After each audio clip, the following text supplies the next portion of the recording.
Welcome to Sunrise Daily. Let's start from there. Can you give us, what you're thinking, what your earliest memories of the war was, and where you were at that time? Well, the war or event leading to the war? Well, both. Okay. You know how the problem started? The beginning was the assassination of leading political figures and military figures in Nigeria in 1966.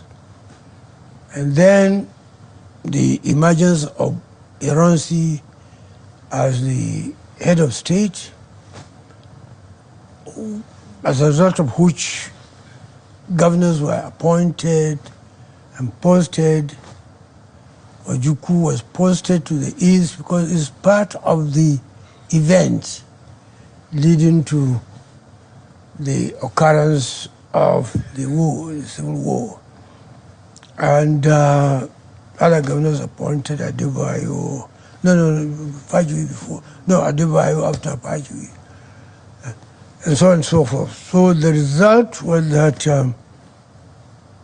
you see, that single thing, in my opinion, has some serious bearing on the events that led to the civil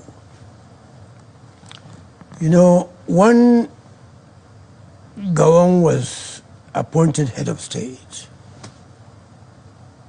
there was something like a complaint on the part of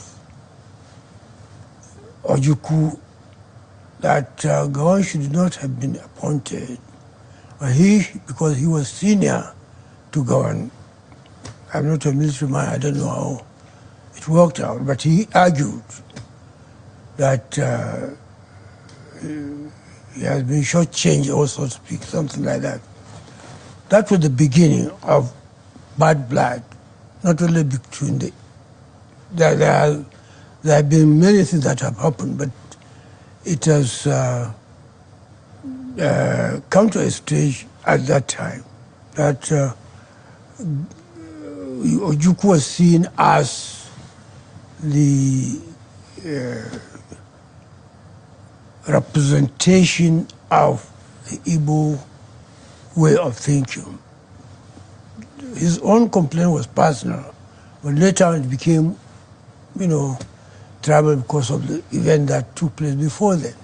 In any case, this happened. They went to Ghana, Aburi. They agreed on program, but as a matter of fact, Ojukwu was more prepared. I'm not condemning Gawon, but Gawon, in my opinion, went to Aburi with the hope, or best of intention, that it would be a matter of reconciliation. He went, but he didn't take the large briefings that Ojukwu took. So when they went, they agreed in Aburi, but eventually what they agreed to turned out not to be acceptable to the majority of Nigerians. There was a complaint about that. So the result was that it was not implemented. And then the East started to complain. Gradually, it went to a stage where, they say, a good settlement was reached in Ghana, but it was abandoned by Gawon and the federal government. So Ojukwu started to think, I think at that stage, or maybe before that, of the secession. Because the perception before that was that the coup was launched or staged by Igbo officers in the army with the intention of, at that time there was inter-ethnic concern over domination and so on. So it was seen as an attempt to install Igbo domination over the rest of the country. So when Ironsi came, with this complaint at the end of the mind of Ojukwu, then Ironsi, I don't know who advised him to do that, decided to abrogate the federal arrangement that was in place in the country before he came, and decreed unification. In the unification decree, it was said that officials and maybe public figures will be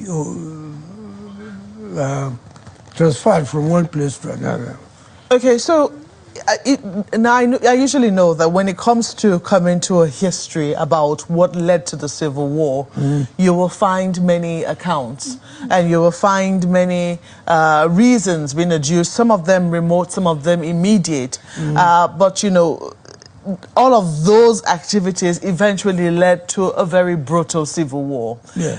I want to ask you first, and this is a very pointed question, do you think, from what you remember, do you think the war could have been averted? Do you think that it's something we could have avoided as a country?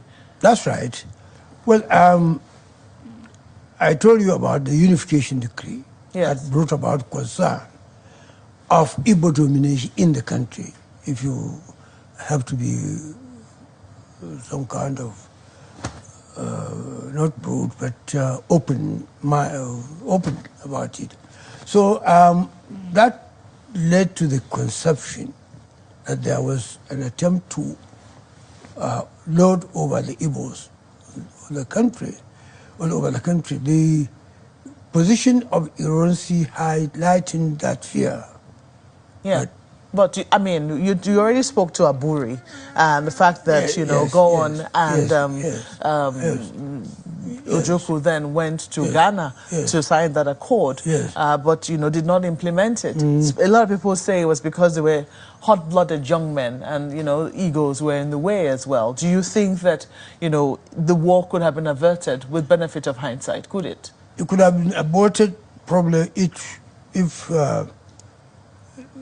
the East and the rest of the country were led by a different person or different people. Because as I told you, the personal conflict in Ojukwu's mind about the situation that led to Gawan to be made head of state was brewing even at that time. So there were personal differences there. But the war did happen. It wasn't averted. Yeah, but, I mean, a lot of people also say that the Biafran side, it would seem, suffered a great deal more than the Nigerian side, especially in terms of civilian casualty. And there's two huge questions being asked today about the weapon of war, which was eventually, which a lot of people say, could have led to the end of the Civil War, which is the issue, the question of starvation. The Nigeria maintained that starvation was a legitimate weapon of war, and you know, according to international norms, and you know, I don't think starvation is accepted. As a country, moving on from that war, have we been able to address the demons of that war, the fear, if indeed, you know, there was a fear of Igbo domination? Would you say that we have been able to ask indeed whether there was any such, will I say, any such attempt by the Igbos to dominate the country? Or have we asked the question as to, you know, addressing the mistrust, it will seem, the suspicions amongst ethnic group about the fear of domination by any ethnic group over another? You see, when Ironsi promulgated unification decree, there was fear that somebody like Ojukwu would be made governor in northern Nigeria somebody will be taken to eastern Nigeria, and so on and so forth. The fear at that time was not of Yoruba domination and Chikiri domination, but Igbo domination. If the head of state, who was an Igbo man, issued a decree or promulgated a decree for unification and said that people will be recycled, or yes, recycled, I think you should appreciate the apprehension on the part of people who perceived the whole saga as an attempt by the Igbos to load it over the rest of the country. Why was there a fear of Igbo domination? That's because before the coup, there was this fear already, not of Igbo domination, but one ethnic group dominating the other. Then when the coup took place, and it was the Igbo officers who executed it, the attention was focused on Igbo domination, and it on and on and on, up to the time when the conflict started.